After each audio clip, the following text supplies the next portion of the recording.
What's good? It's your man, me, plus Leo King, man. We back, Hood Dispensary Studios, man. Shout out to my boy OG2G, Big Homie Sho. We up in here. This nigga gonna kill me with these shots, man. This is not drink champs, man. Man said, you drank one, you pour one, I pour one. You drank one, I drank one. So that's what we doing, man.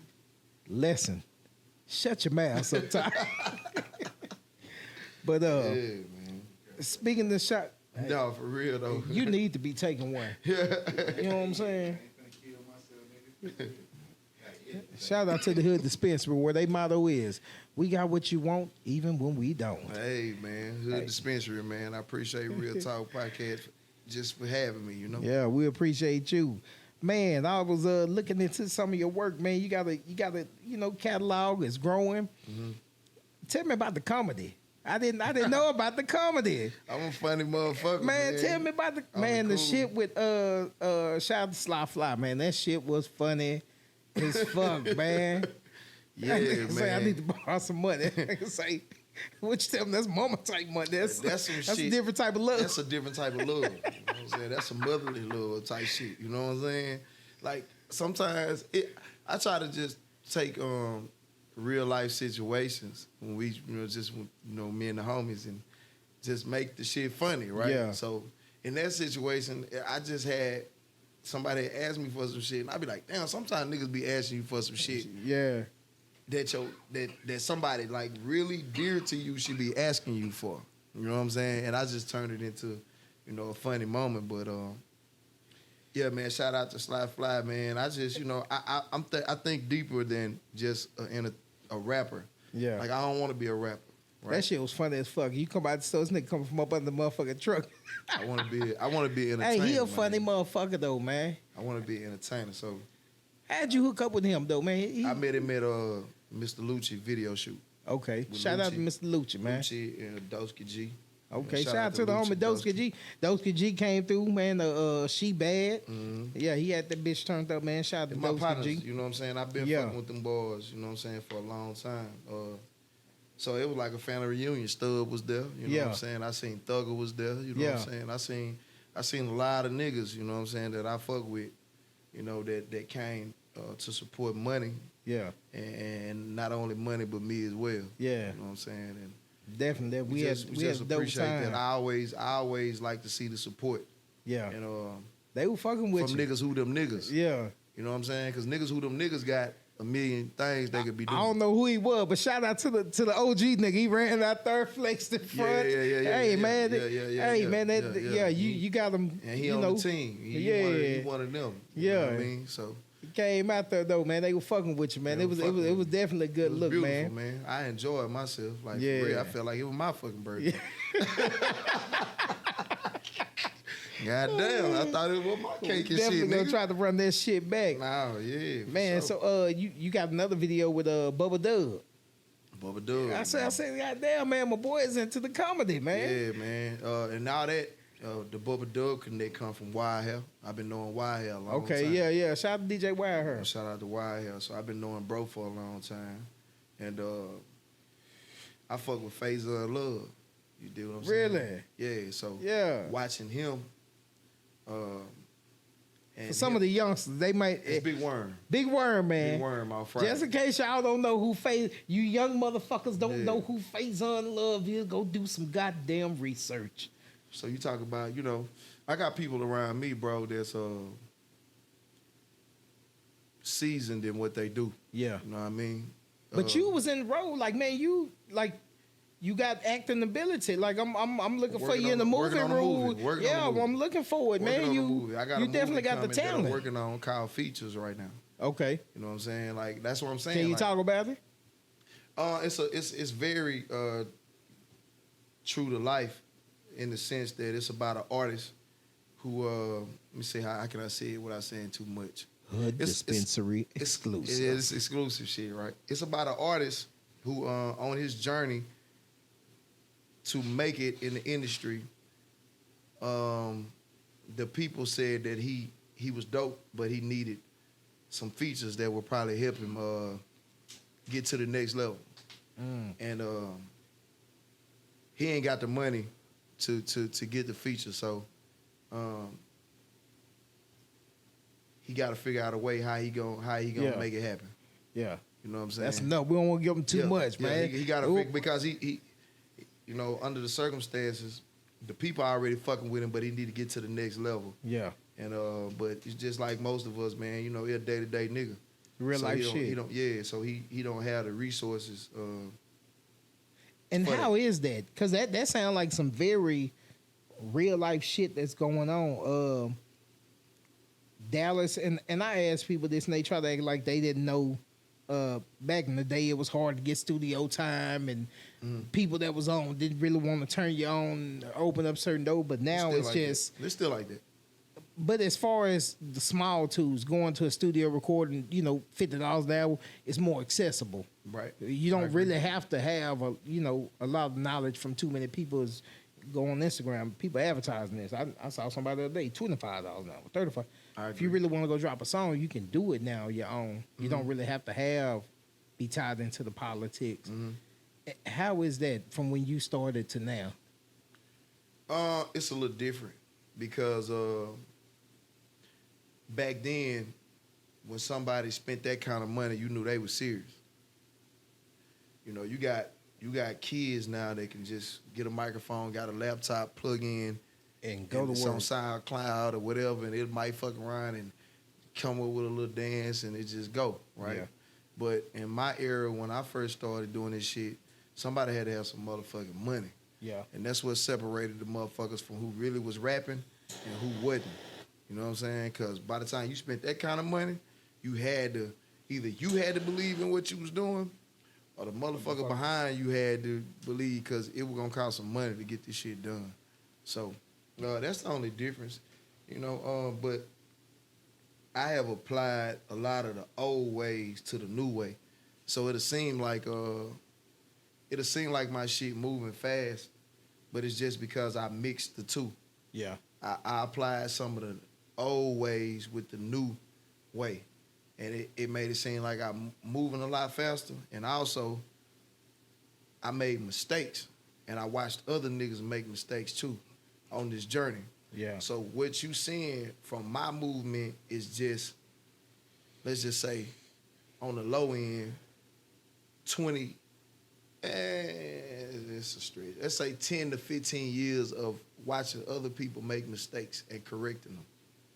What do you think is the biggest mistake that a new artist trying to come out right now can make?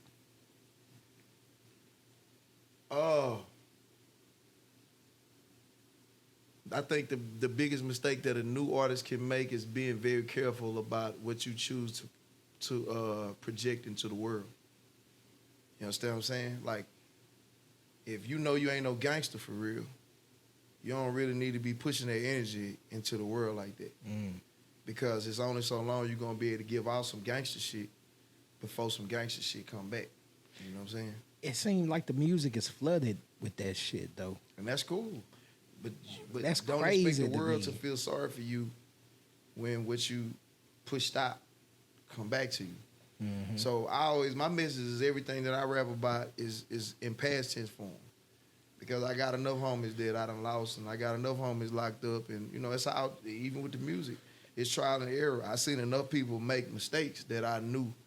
And I think a lot of and this is, I don't wish this upon no kids or nothing, but I don't think a lot of them understand what it means to be locked up, the impact of that.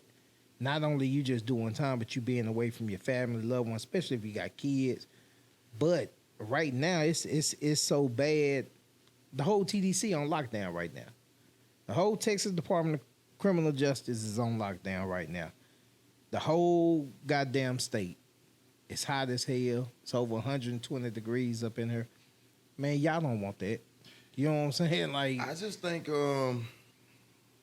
don't let what you think gonna get you hot be what you try to do to get on. Because once you get on, you gotta live that.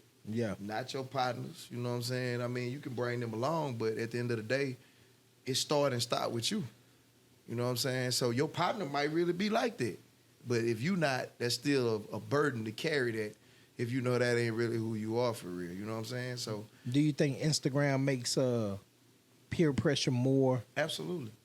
Yeah, I mean, when I was growing up, nigga beat your ass. If a nigga wasn't there 6 months later, nobody even talked about it. Not Now, just Instagram. I don't want to signal Instagram. Social media, though. yeah. Period. It's man. I've got out of some relationships because, not because of bad kids or anything like that, but because of how fast the kids were growing up at a young age. Like, you know, it's a different time, a different era. Yeah. And I'm definitely old school. You know what I'm saying? A lot of things are just not acceptable with me. Right. With my daughter, with my son. A lot of things are not acceptable with me. You know what I'm saying? I'm going to stick to them guns. So it's just certain shit I just don't approve of. But society, Instagram, Facebook, TikTok, they telling the rest of the world all this shit is acceptable. And a lot of people go with it. Yeah. To each his own. You know what I'm saying? I mean, but me personally, I'm a little bit more reserved, especially with I wouldn't say so much as tradition, but you know, some things are just common sense to me. I ain't laying down for nothing but to get some rest, bro. That's Yeah. it. You know what I'm saying? So what I was raised to be as a man, I don't care about what, you know, what society feel like they definition of a man is. That ain't the code that I'm under. Yeah. You know what I'm saying? So what you do and what you live by and what you was raised in, that's on you. But for me, I don't let social media dictate how I move or how I think or nothing like that. That's what I feel. That's what I feel. Yeah. You know what I'm saying? So, you know, but again, you know, back to the question. I think that's a big mistake. You know what I'm saying? Just feeling like the desperation of I'm gonna just do this just because I need to get on. Yeah. And then when they happen for you and you got to live that every day, you know, it might drive you crazy. You've seen a lot of people in this game, you know, commit suicide and, you know what I'm saying, have to go get mental health care because they have signed up for something that they really don't want to be once they get it. That's crazy. And you just said something, the stuff that people do to get on.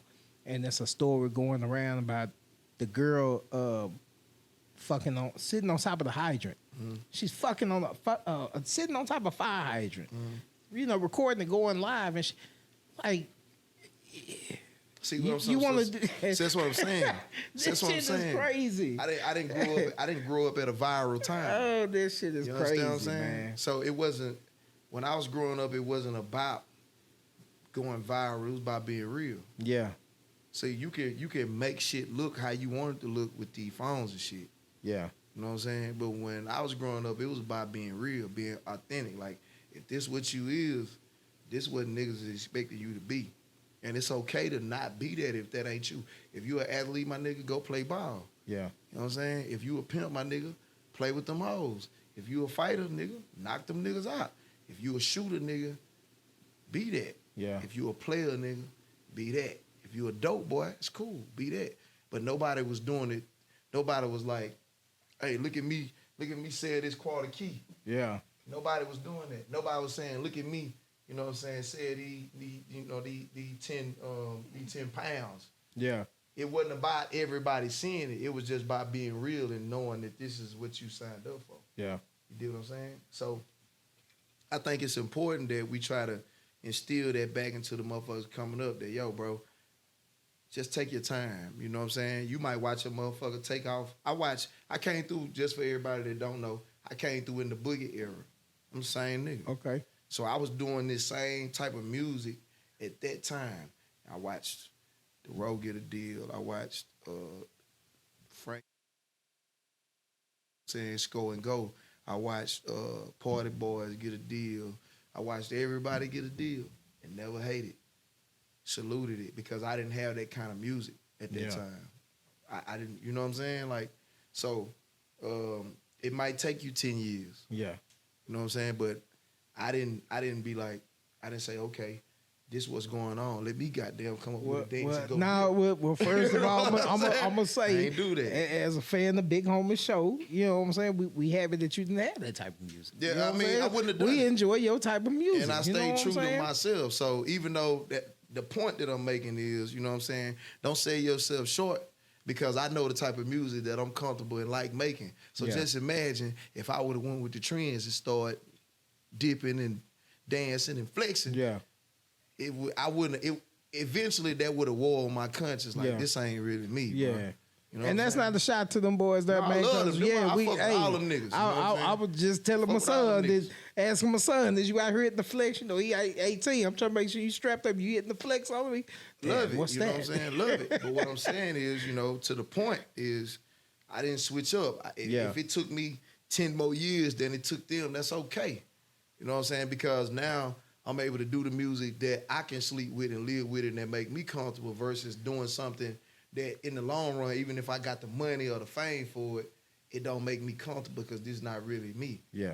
Well, we're going to take a shot to that, man. We'll take a shot we're to that. We're going to take a That's shot fact, to that, goddamn. Yeah, Big we'll take a Homie shot Sho. to that. Hey, man, we'll be right back with more.